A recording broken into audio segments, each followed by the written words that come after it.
Assalamualaikum warahmatullahi wabarakatuh. Sedulur-dulur semua, kembali di channel kami ya, di Bang Thoyib. Moga-moga teman-teman semua, sedulur-dulur semua pada sehat semua, kemudian dilancarkan rezekinya, dan moga-moga kedepannya jadi orang sukses semua ya. Nah, video kali ini saya mau membahas tentang suka dukanya jadi TKI Saudi.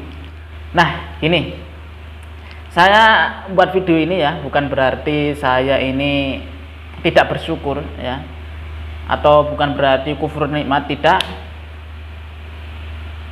Saya ingin menjelaskan biar tak share ini, biar teman-teman itu kalau mau ke Saudi mempertimbangkan kembali gitu loh. Jadi kalau sebelum kerja di Saudi pertimbangkan. Jadi tak jelasin ini suka dukanya biar teman-teman menjadi pertimbangan. Nah, yang pertama ini tak jelasin dukanya dulu. Dukanya jadi TKI. Ini yang pertama.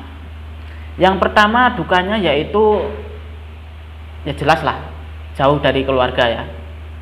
Jadi ini dukanya menjadi seorang perantauan ya gini.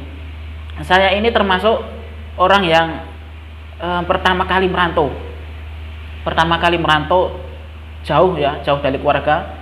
Ternyata yang saya rasakan, padahal saya ini belum berkeluarga ya, belum nikah, belum apa, masih bujang.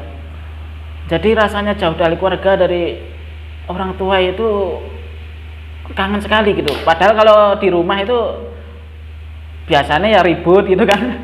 Tapi setelah jauh dari keluarga itu ternyata malah memendam rasa apa ya, kangen sekali gitu, kangen bener. Apalagi yang sudah berkeluarga ya, ini pasti batinnya itu kan terasa sekali lah. Ini yang pertama, yaitu jauh dari keluarga. Terus duka yang kedua yaitu ini, jadi kita harus menyembunyikan apa namanya, kesedihan ataupun kesulitan yang kita alami karena kita jauh dari keluarga ya. Jadi setidaknya ketika keluarga yang di rumah itu menanyakan kabar kita ya, walaupun kita sedang sakit ataupun sedang sulit ya, jadi sebisa mungkin kita jangan memperlihatkan kesedihan kita atau kesulitan kita yang kita alami gitu loh. Jadi kita kabarkan ya, walaupun kita sakit ya kita kabarkan sehat gitu. Nah, itu yang kedua. Terus yang ketiga, saudara-saudara, kerja di Saudi itu jangan dikira enak ya. Yang namanya kerja itu ya berat ya. Tapi enaknya pas menerima gaji enak. Tapi di Saudi yang saya alami ya, ini saya mungkin setiap pekerjaan berbeda-beda. Yang saya alami, saya kerja di restoran itu, kerjaannya banyak lah, lumayan banyak. Jadi kita harus diburu-buru waktu. Jadi sebelum buka kita harus menyiapkan semua persiapan gitu. Kemudian setelah buka kita harus servis untuk pembeli. Jadi benar-benar dikejar. Dan jam kerjanya di Saudi, saya kerja di restoran ya, itu tidak sama dengan jam kerja di Indonesia gitu loh. Kalau di Indonesia kan kerja 8 jam gitu kan. Tapi kalau di Saudi, yang di restoran yang saya alami itu, kerja di Saudi itu 10 jam kerja. Walaupun setiap sholat itu buka ya, setiap sholat tutup. Tapi setelah tutup langsung buka itu, habis sholat salam itu langsung buka biasanya. Jadi diburu-buru waktu. Tidak benar-benar kok waktu istirahat itu kita enak ya. Kalau di Indo itu kan waktu istirahat itu kan enak. Jadi buat sholat kemudian istirahat dulu lah sejenak, nyantai. Mungkin yang rokok bisa ngerokok dulu, ngobrol dulu. Kalau di tempat saya restoran itu habis buka ya, habis tutup langsung buka. Jadi nggak ada, hanya sedikit lah waktunya untuk istirahat itu. Nah itu, jadi kerja itu ya lumayan berat lah, agak mungkin beda dengan di Indonesia. Apalagi kalau ditambah lembur, udah 10 jam kerja ditambah lembur. Jadi waktu istirahatnya kalau buat tidur ya sedikit gitu. Nah, itu yang ketiga dukanya. Terus yang keempat, di Indonesia itu gaji standar di kota besar kan sekitar ya segitulah, saya nggak mau nyebutkan ya. Di Saudi itu menurut saya gaji bagi orang-orang baru itu standar lah dibandingkan dengan negara-negara yang lain ya. Yang kerja di Taiwan, Hong Kong, Jepang itu bahkan sampai mungkin puluhan juta, belasan juta. Kalau di Saudi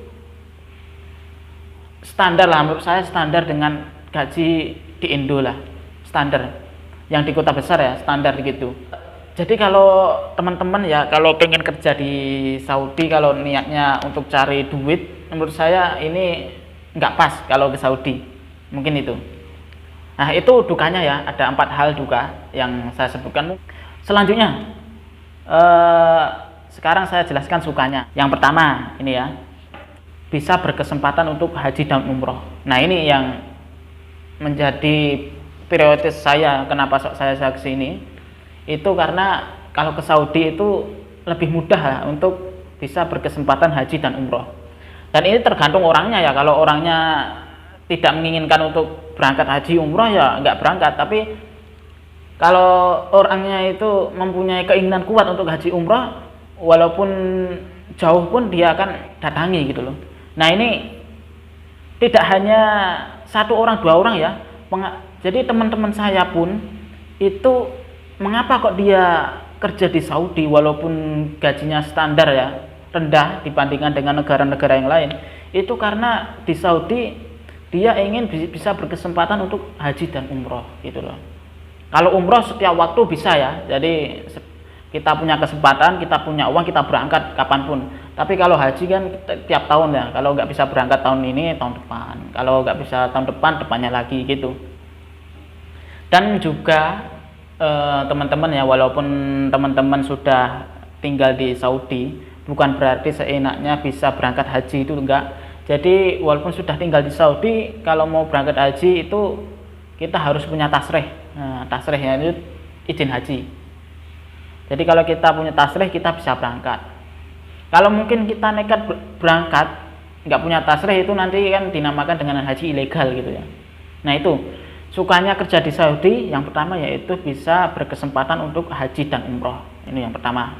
Yang kedua, nah ini yang kedua ya, ini juga kenapa kok saya pengen kerja di Saudi, itu yang kedua, yaitu kita bisa bahasa Arab lah. Kita bisa bahasa Arab, walaupun ya bahasa Arabnya itu bahasa Arab Amiyah. Kita ketahui bahwa di Arab Saudi ternyata bahasa Arab itu ada 2 ya. Yang pertama bahasa Arab Fushah dan yang kedua bahasa Arab Amiyah. Nah, bahasa Arab Fushah itu bahasa Arab yang baku, yang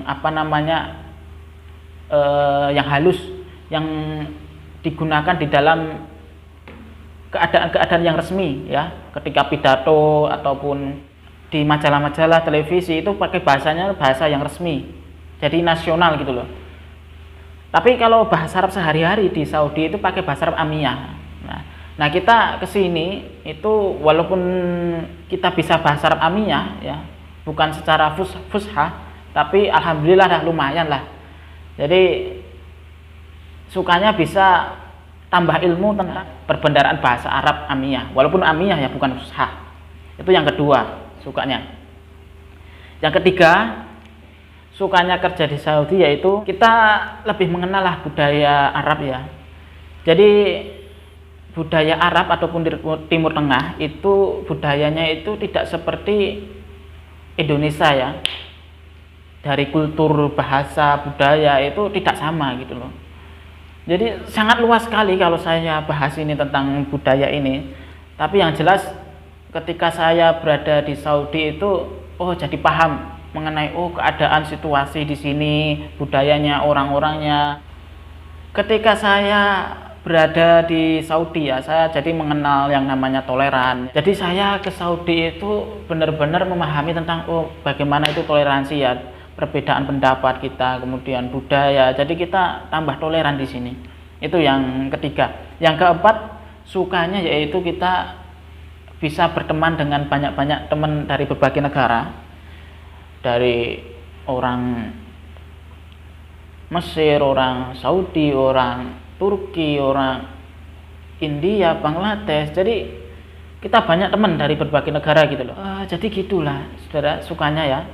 yaitu yang pertama tadi bisa berkesempatan untuk haji dan umroh, kemudian bisa bahasa Arab lah walaupun amiyah ya, ketiga mengenal budaya dari berbagai negara, keempat banyak teman lah di sini. Jadi gitu sukanya ya. Mungkin itu saja saudara-saudara ya. Jadi ini tak jelasin ini biar apa namanya ya, teman-teman itu paham lah. Jadi bisa mempertimbangkan kalau pengen kerja di Saudi itu ya suka dukanya semacam ini gitu loh ya. Tapi saran saya itu kalau bisa janganlah kerja di Saudi ya. Mending kita buka usaha, kerja di Indonesia aja, buka usaha sendiri, apapun itu walaupun itu kecil, menurut saya lebih pas lah. Mending menurut saya kerja di Indonesia aja, di negara sendiri ya. Dan juga kita kan nanti kan dekat dengan keluarga, dekat dengan istri, kalau yang punya istri ya, kemudian kumpul dengan anak, enak banget lah rasanya, walaupun kehidupannya itu sederhana pas-pasan, tapi menurut saya itu lebih bagus lah, menurut saya ya. Jadi dari segi ibadah, dari segi apa namanya kekeluargaan itu enak. Itulah saudara-saudara dari saya, kurang lebihnya mohon maaf. Assalamualaikum warahmatullahi wabarakatuh.